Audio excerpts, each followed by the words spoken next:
जब रिया के सामने अस्मा का सच आ जाता है तो रिया बहुत ही ज्यादा परेशान बैठी होती है और सोच रही होती है कि मैं कबीर को कॉल करूं।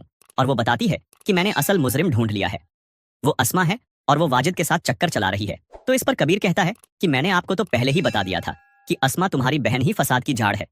तो उसके बाद रिया कहती है कि मैं तुम्हें दरगाह में मिलना चाहती हूँ। कबीर की दरगाह में आ जाता है और रिया की दरगाह में आ जाती है और रिया कहती है कि सामने देखो ये कौन बैठा है। तो इस पर कबीर बहुत ही ज्यादा हैरान हो जाता है। सामने अस्मा बैठी होती है और उसके साथ एक फकीर बैठा होता है जिसने काली चादर ओढ़ी होती है। और इस पर रिया कहती है कि ये फकीर वो है जिसने है तुम पर हमला करवाया था और ये फकीर वाजिद है। तो इस पर कबीर बहुत ही ज्यादा गुस्से हो जाता है और वो बहुत ही ज्यादा गुस्से में पुलिस को कॉल करता है और पुलिस के साथ सिकंदर भी आ जाता है।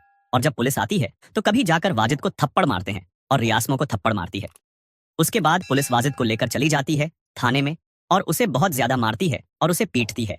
और इसके बाद अब अस्मा के साथ क्या होने वाला है, और सिकंदर अस्मा को कहते हैं कि तुमने मुझे धोखा दिया, तुम मेरी पीठ के पीछे ये काम कर रही थी, तुम बाजी के साथ चक्कर चला रही थी, तुम बचपन से इसके साथ चक्कर में हो। उसके बाद वो सिकंदर कहता है कि तुम जल्दी से चली जाओ, मैं तुम्हें तुम्हारी शक्ल नहीं देखना चाहता। उसके बाद कबीर का वो शुक्रिया अदा करता है और कहता है कि कभी तुम बहुत अच्छे इंसान थे, मैं तुम ऐसे गलत समझता रहा। ये सिर्फ और सिर्फ अस्मा और वाजिद की वजह से हमारे दरमियान दुश्मनी पैदा हुई है। और जिस दिन तुमने गोली चलाई थी वो भी सिर्फ अस्मा की गलती थी, जिसकी वजह से तुमने गोली चला दी थी। असल मुजरिम तुम नहीं हो बल्कि अस्मा है। इसके बाद सिकंदर कहता है कि तुम्हारी मगनी तो टूट गई थी बचपन में, लेकिन अब मैं तुम्हारी दोबारा मगनी करवा दूंगा। रिया के साथ और तुम्हारी माँ के साथ मैं बात करूंगा और तुम्हारी और रिया की शादी करवा दूंगा। इसके बाद कबीर बहुत ही ज्यादा खुश हो जाता है और रिया भी बहुत ज्यादा खुश हो जाती है। सिकंदर जल्दी से कबीर की अम्मी के पास जाते हैं और उसे अस्थमा का सारा सच बताते हैं कि वो अब भी बाजिद के साथ चक्कर में थी। एक नया रिश्ता जोड़ते हैं, कबीर और रिया की शादी कर देते हैं और हम अगले हफ्ते कबीर और रिया का निकाह कर देंगे। और तो कबीर और रिया की शादी का वक्त आ जाता है और उस दिन सब होते हैं और रिया स्टेज पर बैठी होती है और वहां पर कबीर भी आ जाते हैं और उसके साथ जाकर बैठ जाते हैं। और मौलवी इन दोनों का निकाह पढ़वाता है और इन दोनों से पूछता है क्या आपको निकाह कबूल है।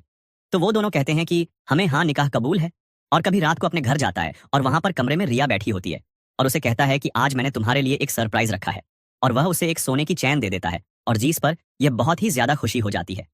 वो अपनी शादी की बात की जिंदगी बहुत ही ज्यादा अच्छे तरीके से एंजॉय कर रहे होते हैं क्योंकि ये दोनों बचपन से एक दूसरे से मोहब्बत करते हैं। और इन दोनों की बचपन की लव स्टोरी इफ्तिताम में ये हुआ, इनकी शादी हो गई और ये बहुत ही ज्यादा मजे में होते हैं और खुश होते हैं। और ऑडियंस भी यही चाहती है कि इन दोनों की शादी हो जाए। तो इस पर